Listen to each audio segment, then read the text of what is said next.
Majapahit hampir hancur bukan karena perang besar, bukan karena musuh asing, tetapi karena racun yang tumbuh di dalam istana sendiri. Hingga satu raja mati dan intrik tetap hidup, sampai seorang perempuan naik tahta dan melakukan hal yang tak pernah dilakukan penguasa sebelumnya.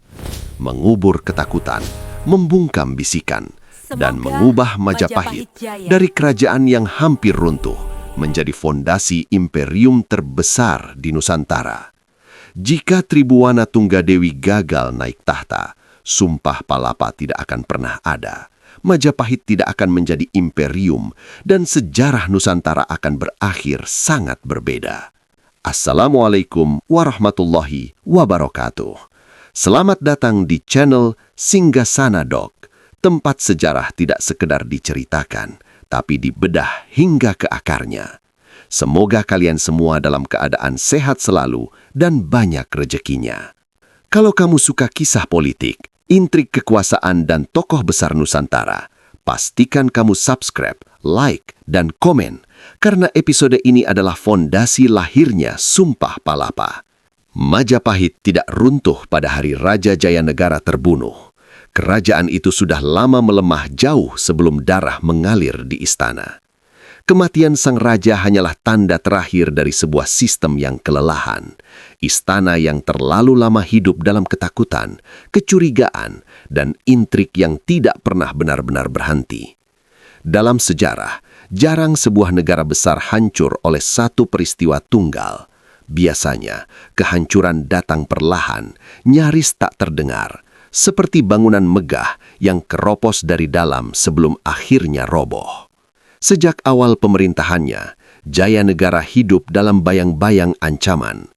Ia naik tahta di usia muda, menggantikan Raden Wijaya, pendiri Majapahit, dalam situasi politik yang belum sepenuhnya stabil. Sisa-sisa pemberontakan masa lalu masih membekas. Para bangsawan senior masih menyimpan ambisi, dan para pejabat tinggi belum sepenuhnya tunduk pada satu pusat kekuasaan. Dari kondisi inilah lahir pemerintahan yang dibangun bukan di atas kepercayaan, melainkan kecurigaan. Setiap orang dianggap berpotensi menjadi musuh. Setiap bisikan diperlakukan sebagai ancaman.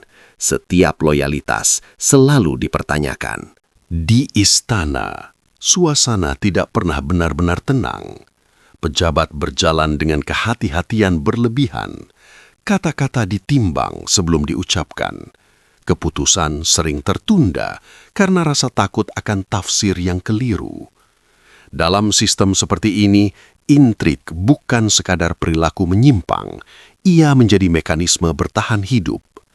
Mereka yang ingin selamat belajar membaca arah angin, memilih kubu, dan menyembunyikan niat sejati di balik kesetiaan palsu.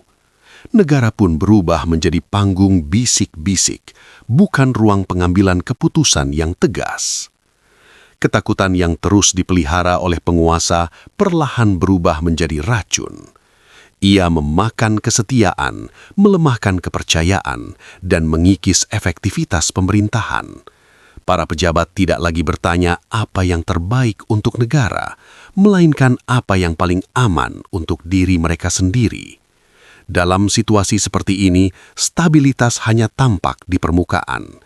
Di baliknya, struktur kekuasaan rapuh dan mudah retak. Majapahit tetap berdiri, tetapi berdiri dengan tubuh yang lelah, pikiran yang curiga, dan jiwa yang terpecah. Intrik di era Jayanegara tidak selalu berupa pemberontakan terbuka. Justru yang paling berbahaya adalah intrik sunyi, adu domba, laporan sepihak, fitnah halus, dan manipulasi informasi. Setiap konflik kecil berpotensi menjadi senjata politik. Setiap kesalahan bisa berujung hukuman berat. Akibatnya, pejabat lebih memilih diam daripada jujur, patuh daripada kreatif, dan aman daripada benar. Negara kehilangan keberanian untuk bergerak maju. Ketika ketakutan menjadi fondasi kekuasaan, negara akan melambat. Kebijakan diambil dengan ragu, respons terhadap ancaman luar menjadi tidak sigap, dan energi elit habis untuk saling mencurigai. Majapahit pada masa ini bukan kerajaan yang lemah secara militer, tetapi lemah secara psikologis. Ia kuat di luar, rapuh di dalam. Dan sejarah menunjukkan kelemahan semacam ini jauh lebih berbahaya daripada serangan musuh manapun. Akhir pemerintahan Jayanegara datang bukan sebagai kejutan, melainkan sebagai konsekuensi. Pembunuhannya menutup satu babak, tetapi tidak otomatis mengakhiri masalah. Intrik yang telah lama tumbuh tidak mati bersama rajanya. Ia masih hidup di dalam struktur istana, di dalam kebiasaan para pejabat, dan di dalam budaya politik yang terbentuk selama bertahun-tahun. Inilah titik paling berbahaya bagi Majapahit. Masa transisi ketika raja telah tiada, tetapi sistem lama masih bercokol. Banyak kerajaan runtuh justru pada momen seperti ini. Kekosongan kekuasaan membuka peluang balas dendam, perebutan pengaruh, dan kekacauan internal. Namun, Majapahit berada di persimpangan sejarah. Di satu sisi, ia bisa tenggelam lebih dalam ke dalam lingkaran intrik. Di sisi lain, ia memiliki kesempatan langka untuk memutus rantai itu dan membangun ulang fondasi kekuasaan. Semua bergantung pada siapa yang akan naik tahta dan lebih penting lagi, bagaimana ia memerintah. Istana Majapahit saat itu ibarat bangunan megah yang kelelahan menopang bebannya sendiri. Pilar-pilar masih berdiri, dinding-dinding masih kokoh, tetapi retakan halus mulai terlihat di mana-mana. Yang dibutuhkan bukan sekadar raja baru, melainkan arah baru. Bukan sekadar legitimasi darah, melainkan keberanian untuk mengubah cara negara dijalankan. Dan tanpa disadari banyak orang, jawaban itu akan datang dari sosok yang selama ini tidak dipandang sebagai ancaman, seorang perempuan dengan legitimasi kuat dan visi yang tenang. Babak ini adalah akhir dari sebuah era, tetapi juga awal dari sesuatu yang jauh lebih besar. Majapahit belum jatuh, tetapi ia hampir kehabisan napas. Dan sebelum kerajaan itu bisa bangkit dan melangkah menuju kejayaannya yang terbesar, ia harus terlebih dahulu mengubur satu warisan paling berbahaya, era intrik yang telah terlalu lama menggerogoti istana dari dalam. Kematian Raja Jayanegara meninggalkan ruang kosong yang jauh lebih berbahaya daripada sekadar tahta tanpa penguasa.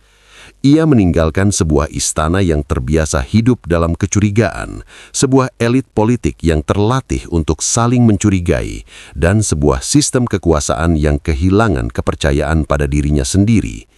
Dalam situasi seperti ini, pergantian raja seringkali justru mempercepat kehancuran. Sejarah mencatat banyak kerajaan runtuh bukan karena penguasa lamanya, melainkan karena penguasa baru gagal membaca warisan racun yang ditinggalkan pendahulunya. Majapahit berdiri di ambang itu. Namun, kali ini sejarah bergerak ke arah yang berbeda. Yang naik tahta bukan figur militer, bukan pula bangsawan ambisius yang ingin membalas dendam atas luka politik masa lalu. Yang muncul ke permukaan adalah Tribuwana Tunggadewi, putri Raden Wijaya, pewaris sah dinasti Rajasa dan simbol legitimasi yang tidak dapat diperdebatkan. Naiknya Tribuwana bukan hasil intrik cepat atau kudeta senyap, melainkan konsekuensi logis dari garis darah dan dukungan moral yang sangat kuat dari sosok yang jauh lebih berpengaruh di balik layar, Gayatri Rajapatni. Legitimasi inilah yang menjadi fondasi terpenting di awal pemerintahannya. Setelah bertahun-tahun hidup dalam ketakutan dan kecurigaan, Istana Majapahit membutuhkan satu hal sebelum apapun, kepastian. Kepastian bahwa penguasa yang naik bukan hasil permainan licik, bukan boneka faksi tertentu, dan bukan simbol konflik baru. Tribuwana memberikan itu. Ia adalah darah Majapahit itu sendiri. Dan di tengah situasi politik yang rapuh, legitimasi semacam ini bernilai lebih besar daripada ribuan prajurit bersenjata. Namun Tribuwana tidak hanya membawa nama besar, ia membawa arah. Inilah perbedaan mendasarnya dengan era sebelumnya. Jika Jaya Negara memerintah dengan rasa takut akan pengkhianatan, Tribuwana memerintah dengan kesadaran bahwa negara tidak bisa dibangun di atas ketakutan. Ia memahami bahwa intrik tidak tumbuh karena manusia licik semata, melainkan karena sistem yang memberi ruang bagi bisikan dan kecurigaan. Maka sejak awal, langkah-langkahnya tidak bersifat emosional, melainkan struktural. Gaya kepemimpinannya segera terasa berbeda. Ia tegas tetapi tidak paranoid. Ia terbuka terhadap laporan tetapi disiplin dalam keputusan. Ia mendengar banyak suara namun tidak membiarkan suara-suara itu saling menjatuhkan. Dalam setiap kebijakan awalnya, Tribuwana seolah mengirim pesan yang jelas ke seluruh istana. Era ketakutan telah berakhir, tetapi era ketidakdisiplinan juga tidak akan diberi tempat. Ketegasan tidak lagi diwujudkan dalam hukuman sewenang-wenang, melainkan dalam kejelasan aturan. Bagi para pejabat istana, perubahan ini terasa sekaligus melegakan dan mengancam. Melegakan karena mereka tidak lagi harus hidup dalam bayang-bayang kecurigaan terus-menerus. Mengancam karena sistem baru tidak memberi ruang bagi permainan licik. Mereka yang selama ini hidup dari intrik perlahan kehilangan panggung. Mereka yang terbiasa bersembunyi di balik bisikan mulai terpaksa menunjukkan kinerja nyata. Dan disinilah letak kecerdasan politik Tribuwana. Ia tidak membersihkan istana dengan darah, tetapi dengan transparansi struktur. Dalam rapat-rapat istana, komando diperjelas. Jalur tanggung jawab ditegaskan. Siapa melapor kepada siapa, siapa mengambil keputusan, dan siapa bertanggung jawab atas kegagalan, semuanya dibuat terang. Intrik tidak diserang secara frontal, tetapi dibiarkan mati karena kehabisan ruang. Ketika aturan jelas dan keputusan konsisten, bisikan kehilangan daya tawarnya. Ketika hasil kerja menjadi ukuran utama, kedekatan pribadi tak lagi menentukan segalanya. Perubahan ini tidak terjadi dalam semalam. Ada perlawanan diam-diam, ada kebingungan, ada kegelisahan di antara elit lama. Namun Tribuwana tidak tergoda untuk kembali pada metode lama. Ia memahami bahwa stabilitas sejati tidak lahir dari ketakutan, melainkan dari kepercayaan yang dibangun perlahan. Kepercayaan bahwa negara ini memiliki arah. Kepercayaan bahwa kerja nyata dihargai. Kepercayaan bahwa kesetiaan tidak lagi diuji melalui sumpah kosong, melainkan melalui tanggung jawab. Di luar istana, rakyat belum sepenuhnya merasakan dampaknya. Namun di pusat kekuasaan, sesuatu mulai berubah. Keputusan menjadi lebih cepat, komunikasi antar pejabat menjadi lebih langsung, konflik internal berkurang, bukan karena disembunyikan, melainkan karena diselesaikan melalui mekanisme yang jelas. Majapahit belum kembali jaya, tetapi ia mulai menemukan ritmenya kembali. Dalam konteks inilah, kepemimpinan Tribuwana menunjukkan maknanya yang lebih dalam. Ia bukan sekadar ratu pengganti, ia adalah koreksi atas sebuah era. Jika Jaya Negara melambangkan ketakutan yang melumpuhkan, Tribuwana melambangkan ketenangan yang menguatkan. Ia memahami bahwa kekuasaan sejati tidak terletak pada kemampuan mencurigai semua orang, melainkan pada kemampuan membangun sistem yang tidak membutuhkan kecurigaan terus-menerus. Majapahit di bawah Tribuwana mulai bergerak keluar dari bayang-bayang masa lalunya. Istana yang lelah perlahan mendapatkan nafas baru. Intrik belum sepenuhnya hilang, tetapi tidak lagi menjadi pusat kehidupan politik. Dan tanpa disadari banyak orang pada masa itu, inilah momen krusial yang akan menentukan masa depan Nusantara. Karena sebelum Majapahit dapat menaklukkan dunia di luar dirinya, ia harus terlebih dahulu menaklukkan ketakutan di dalam istananya sendiri. Naiknya Tribuwana Tunggadewi bukanlah klimaks cerita, melainkan titik balik. sebuah transisi sunyi dari kekuasaan yang rapuh menuju kekuasaan yang terstruktur, dari politik bisikan menuju politik keputusan, dari kerajaan yang bertahan hidup menuju kerajaan yang bersiap untuk melangkah jauh lebih besar. Dan di atas fondasi inilah, sejarah akan segera memanggil orang-orang yang tepat untuk memainkan peran mereka. Perubahan terbesar dalam sebuah negara jarang dimulai dengan suara keras. Ia justru sering lahir dari keputusan-keputusan tenang yang konsisten, diulang hari demi hari, hingga perlahan mengubah kebiasaan lama. Inilah yang terjadi di Majapahit pada awal pemerintahan Tribuwana Tunggadewi. Setelah legitimasi ditegakkan dan arah kepemimpinan diperjelas, tantangan berikutnya jauh lebih berat, memutus rantai intrik yang telah lama menjadi darah kehidupan istana. Intrik bukan sekadar perilaku individu, melainkan kebiasaan kolektif yang tumbuh subur di dalam sistem yang kabur dan penuh ketakutan. Untuk menghancurkannya, yang dibutuhkan bukan kecerdikan licik, melainkan keberanian menata ulang struktur kekuasaan. Tribuwana memahami satu hal yang sering diabaikan para penguasa. Intrik hidup dari ketidakjelasan. Ia tumbuh di celah komando yang samar, di ruang abu-abu tanggung jawab, dan di antara laporan yang bisa ditafsirkan sesuka hati.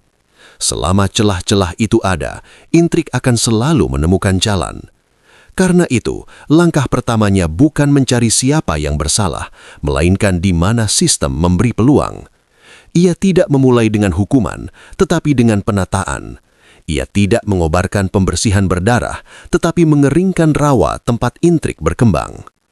Istana Majapahit mulai ditata ulang secara perlahan namun pasti. Jalur komando diperjelas hingga ke tingkat terendah. Setiap pejabat mengetahui kepada siapa ia bertanggung jawab dan untuk urusan apa. Tidak ada lagi laporan yang bisa dilempar ke banyak arah untuk mencari perlindungan. Keputusan dicatat, tanggung jawab ditetapkan, dan konsekuensi dijelaskan sejak awal. Dalam sistem seperti ini, kesalahan tidak otomatis berarti hukuman mati, tetapi juga tidak bisa disembunyikan di balik kabut politik. Bagi sebagian pejabat lama, perubahan ini terasa menyesakkan.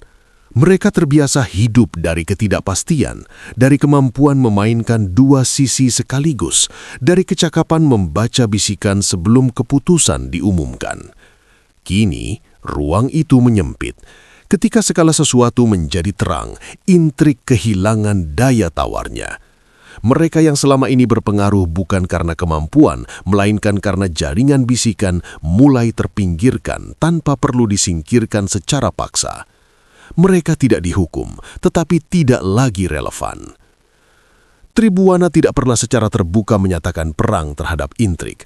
Ia tidak membentuk pengadilan khusus, tidak mengumumkan daftar musuh, dan tidak menciptakan ketakutan baru. Justru sebaliknya, ia menormalisasi tata kelola. Rapat-rapat istana menjadi lebih singkat dan terarah, agenda dibatasi pada keputusan nyata, bukan saling tuding. Perdebatan diizinkan, tetapi harus berbasis tanggung jawab, bukan rumor. Dalam iklim seperti ini, intrik menjadi mahal dan beresiko, sementara kerja nyata menjadi lebih aman dan menguntungkan.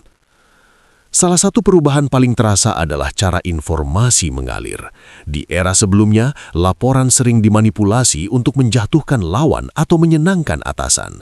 Kini, laporan harus dapat diverifikasi. Kesaksian tunggal tidak lagi cukup untuk menjatuhkan seseorang. Fakta menjadi mata uang baru dalam politik istana. Hal ini tidak hanya memperlambat intrik, tetapi juga mengubah mentalitas pejabat. Mereka mulai memahami bahwa bertahan hidup di bawah pemerintahan Tribuwana berarti bekerja, bukan berbisik. Langkah-langkah ini perlahan mengubah atmosfer istana. Tegangan yang dulu menggantung di udara mulai mereda. Pejabat tidak lagi datang ke rapat dengan rasa takut berlebihan, tetapi dengan kesiapan untuk mempertanggungjawabkan tugasnya. Keputusan yang sebelumnya tertunda karena kecurigaan, kini dapat diambil dengan lebih cepat. Majapahit mulai merasakan manfaat konkret dari pemerintahan yang terstruktur. Negara bergerak lagi, bukan karena ancaman, tetapi karena mekanisme. Namun, memutus rantai intrik bukanlah proses tanpa resiko.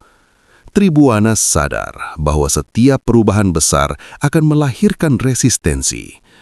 Ada pihak-pihak yang diam-diam berharap sistem lama kembali. Ada pula yang menunggu kesempatan untuk membuktikan bahwa keterbukaan adalah kelemahan. Tetapi Tribuana tidak goyah. Ia memahami bahwa mundur berarti menghidupkan kembali ketakutan lama. Maka konsistensi menjadi senjata utamanya. Aturan ditegakkan tanpa pilih kasih dan keputusan dijalankan tanpa keraguan. Dalam situasi ini, satu nilai mulai menggantikan intrik sebagai pusat kehidupan politik, kepercayaan fungsional. Bukan kepercayaan personal yang rapuh, melainkan kepercayaan bahwa sistem akan bekerja sebagaimana mestinya, bahwa keputusan tidak bergantung pada suasana hati penguasa, bahwa kerja yang baik akan diakui dan kesalahan akan ditangani secara proporsional. Kepercayaan semacam ini tidak menciptakan kesetiaan fanatik, tetapi menciptakan stabilitas. Dan stabilitas adalah modal terpenting bagi kerajaan manapun yang ingin bertahan lama. Majapahit belum sepenuhnya bersih dari intrik, karena tidak ada negara yang benar-benar steril dari ambisi manusia. Namun yang berubah adalah posisinya. Intrik tidak lagi menjadi pusat gravitasi politik. Ia menjadi gangguan kecil, bukan penggerak utama. Dan dalam dunia kekuasaan, pergeseran ini sangat menentukan. Negara yang intriknya terkendali adalah negara yang siap memusatkan energi keluar, bukan terus-menerus habis melawan dirinya sendiri. Bab ini menandai momen ketika Majapahit berhenti sekedar bertahan dan mulai menata masa depan. Dengan memutus rantai intrik melalui aturan, Tribuana telah melakukan sesuatu yang jarang dicatat secara dramatis dalam sejarah, tetapi dampaknya sangat besar. Ia menciptakan panggung yang stabil, tempat orang-orang dengan kemampuan nyata dapat muncul tanpa harus tenggelam dalam permainan licik. Dan tanpa disadari, istana yang kini lebih tertata itu sedang bersiap menyambut satu nama yang kelak akan mengubah arah Nusantara. Karena ketika intrik dipangkas dan struktur ditegakkan, sejarah selalu mencari figur yang tepat untuk mengisi ruang yang tercipta. Di Majapahit, ruang itu kini terbuka lebar.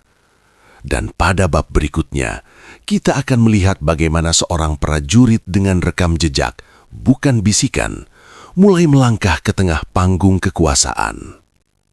Ketika intrik mulai kehilangan tempatnya dan struktur kekuasaan berdiri lebih tegak, Majapahit memasuki fase yang jarang disadari dalam sejarah, fase seleksi. Negara yang sebelumnya bergerak berdasarkan ketakutan dan bisikan, kini harus menentukan satu hal krusial. Siapa yang pantas dipercaya untuk menjalankan mesin kekuasaan yang telah ditata ulang? Pada titik inilah, kepemimpinan Tribuana Tunggadewi diuji bukan oleh musuh di luar, melainkan oleh pilihannya sendiri. Karena sistem sebaik apapun akan runtuh jika diisi oleh orang yang salah. Tribuana memahami bahwa menata aturan tanpa menata manusia hanya akan melahirkan kebekuan baru. Aturan membutuhkan pelaksana, dan pelaksana membutuhkan legitimasi yang tidak berasal dari kedekatan personal atau permainan istana. Ia membutuhkan figur yang mampu berdiri tegak di bawah cahaya keterbukaan, seseorang yang tidak hidup dari intrik karena tidak pernah membutuhkannya. Di tengah pencarian itulah, satu nama mulai menguat, bukan karena sering disebut, melainkan karena jarang diperdebatkan. Nama itu adalah Gajah Mada. Gajah Mada tidak muncul sebagai tokoh yang tiba-tiba melonjak ke puncak. Ia tidak datang membawa klaim besar atau janji spektakuler. Ia hadir melalui sesuatu yang jauh lebih berbahaya dalam dunia politik, rekam jejak. Sejak lama, namanya tercatat dalam barisan Bahayangkara, pasukan pengawal inti yang menuntut disiplin tinggi, loyalitas nyata, dan kemampuan bertindak cepat di bawah tekanan. Di unit inilah, reputasi tidak dibangun lewat kata-kata, melainkan lewat keputusan yang diambil pada saat-saat genting. Dalam iklim politik lama, figur seperti Gajah Mada sering terpinggirkan. Ia tidak piawai bermain kata, tidak dikenal lihai merangkai aliansi, dan tidak membangun pengaruh melalui bisikan. Namun, justru karena itulah ia relevan di era baru. Ketika intrik dipangkas dan struktur ditegakkan, kualitas semacam ini berubah dari kelemahan menjadi keunggulan. Tribhuwana melihat ini dengan jernih. Ia tidak mencari figur yang disukai semua pihak, melainkan figur yang mampu bekerja di bawah aturan yang jelas dan bertanggung jawab atas hasilnya. Pemanggilan Gajah Mada bukanlah pengangkatan instan. Ia didahului oleh pengamatan, evaluasi, dan pembacaan situasi yang cermat. Tribhuwana tidak ingin mengulangi kesalahan masa lalu dengan mengangkat orang karena desakan elit. Ia ingin memastikan bahwa setiap posisi strategis diisi oleh mereka yang dapat bertahan dalam sistem tanpa perlindungan intrik. Dalam proses ini, Gajah Mada tampil konsisten. Ia tidak bersinar berlebihan, tetapi juga tidak pernah gagal memenuhi tugas. Dalam dunia yang baru saja keluar dari kekacauan, konsistensi semacam ini bernilai sangat tinggi. Di istana, penguatan peran Gajah Mada mulai terasa sebagai pergeseran paradigma. Banyak pejabat menyadari bahwa kedekatan personal dengan pusat kekuasaan tidak lagi menjamin pengaruh. Yang diuji adalah kemampuan menjalankan perintah dengan tepat, mengambil keputusan di lapangan, dan mempertanggungjawabkan hasilnya tanpa menyalahkan orang lain. Gajah Mada menjadi simbol hidup dari perubahan ini. Ia tidak datang membawa ancaman, tetapi kehadirannya secara perlahan menutup ruang bagi mereka yang terbiasa hidup dari abu-abu. Tribhuwana juga memahami dimensi psikologis dari pengangkatan ini. Dengan mempercayai figur seperti Gajah Mada, ia mengirim pesan yang sangat jelas ke seluruh struktur negara. Era ini menghargai kerja nyata. Pesan ini tidak diucapkan dalam pidato panjang, tetapi dirasakan dalam praktik sehari-hari. Setiap keputusan yang melibatkan Gajah Mada memperkuat keyakinan bahwa meritokrasi bukan sekedar slogan, melainkan mekanisme nyata dalam pemerintahan Majapahit. Namun kepercayaan tidak datang tanpa risiko. Memberi ruang pada figur yang kuat dan berdisiplin selalu membawa potensi ketegangan dengan elit lama. Tribhuwana menyadari ini, tetapi ia juga tahu bahwa menunda pilihan hanya akan menghidupkan kembali intrik. Ia memilih bergerak maju. Dalam setiap interaksi dengan Gajah Mada, terlihat jelas bahwa hubungan mereka bukan hubungan emosional, melainkan hubungan fungsional yang berlandaskan tujuan negara. Tidak ada kultus individu, tidak ada kedekatan simbolik, hanya kejelasan peran. Disinilah Majapahit mulai menemukan keseimbangannya. Di satu sisi, Ratu menjaga stabilitas politik dan legitimasi. Di sisi lain, aparatur seperti Gajah Mada memastikan bahwa keputusan dapat diterjemahkan menjadi tindakan. Pembagian peran ini menciptakan harmoni yang jarang terlihat dalam sejarah kerajaan besar. Negara tidak lagi bergantung pada satu figur tunggal, melainkan pada kerjasama antara visi dan pelaksanaan. Bagi Gajah Mada sendiri, momen ini bukan panggung kejayaan, melainkan awal dari beban yang jauh lebih besar. Ia memasuki lingkaran kekuasaan bukan sebagai pemain intrik, tetapi sebagai alat negara. Setiap langkahnya kini diawasi, setiap keputusannya membawa dampak politik. Namun justru dalam tekanan inilah karakternya teruji. Ia tetap bekerja dengan pola yang sama, langsung, disiplin, dan berorientasi hasil. Dalam dunia politik yang baru saja dibersihkan dari bisikan, pendekatan ini menjadi jangkar stabilitas. Perlahan, Istana Majapahit mulai terbiasa dengan kehadiran figur seperti Gajah Mada. Keputusan menjadi lebih operasional. Instruksi tidak lagi berhenti di atas kertas. Negara bergerak dari fase penataan menuju fase kesiapan. Banyak yang belum menyadari, tetapi Majapahit sedang mempersiapkan sesuatu yang jauh lebih besar daripada sekedar stabilitas internal. Pemanggilan orang yang tepat adalah tanda bahwa kerajaan ini bersiap mengarahkan pandangannya keluar. Bab ini bukan tentang kebangkitan satu tokoh semata. melainkan tentang pertemuan antara sistem yang sehat dan manusia yang tepat. Tanpa struktur yang ditata Tribuwana, Gajah Mada akan tenggelam dalam intrik. Tanpa figur seperti Gajah Mada, struktur yang rapi akan kehilangan daya dorong. Di titik inilah sejarah mulai memperlihatkan polanya. Ketika negara menemukan fondasi dan alatnya, pertanyaan berikutnya bukan lagi apakah ia akan bergerak, melainkan sejauh apa ia akan melangkah. Dan Majapahit di bawah Tribuwana Tunggadewi baru saja memanggil orang yang tepat pada waktu yang tepat. Apa yang akan terjadi setelahnya bukan lagi sekadar urusan istana, melainkan urusan Nusantara. Sejarah sering mengingat momen ketika sebuah janji besar diucapkan, tetapi jarang menoleh pada jalan panjang yang membuat janji itu mungkin. Sumpah Palapa akan dikenang sebagai deklarasi ambisi terbesar Majapahit. Namun, sebelum kata-kata itu menggema, sebuah panggung harus disiapkan dengan sangat hati-hati. Panggung itu bukan sekadar istana yang megah atau pasukan yang kuat, melainkan negara yang stabil, terstruktur, dan percaya pada dirinya sendiri. Disinilah peran Tribuwana Tunggadewi mencapai bentuknya yang paling menentukan. Majapahit di bawah Tribuwana telah melewati fase paling berbahaya dalam hidupnya. Intrik yang dulu menjadi denyut utama politik telah dipingkirkan. Struktur kekuasaan ditegakkan tanpa teror. Orang-orang yang tepat dipanggil bukan karena bisikan, melainkan karena rekam jejak. Stabilitas tercapai bukan sebagai ketenangan palsu, tetapi sebagai keteraturan yang bekerja.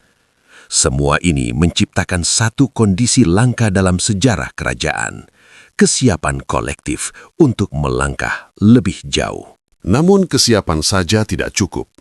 Ambisi besar membutuhkan legitimasi yang kokoh agar tidak berubah menjadi petualangan sembrono. Tribuwana memahami bahwa ekspansi tanpa dasar politik yang kuat hanya akan melahirkan perlawanan internal baru. Karena itu, ia tidak terburu-buru mengarahkan Majapahit keluar. Ia memastikan terlebih dahulu bahwa setiap lapisan kekuasaan memahami perannya, bahwa militer bergerak di bawah kendali negara, dan bahwa birokrasi mampu menopang beban yang akan datang. Inilah perbedaan antara penaklukan yang rapuh dan penaklukan yang berumur panjang. Dalam konteks inilah, Gajah Mada semakin menonjol bukan sebagai figur ambisius, melainkan sebagai alat strategis yang tepat. Ia tidak berdiri di depan sebagai simbol kekuasaan, tetapi bekerja di balik layar sebagai penggerak mesin negara.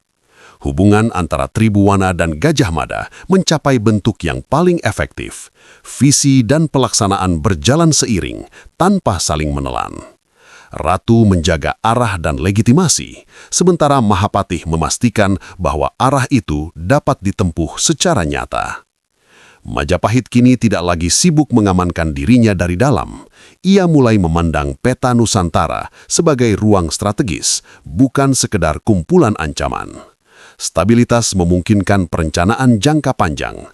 Informasi dari wilayah luar dapat dianalisis dengan tenang. Potensi dan resiko dapat ditimbang tanpa tekanan paranoia.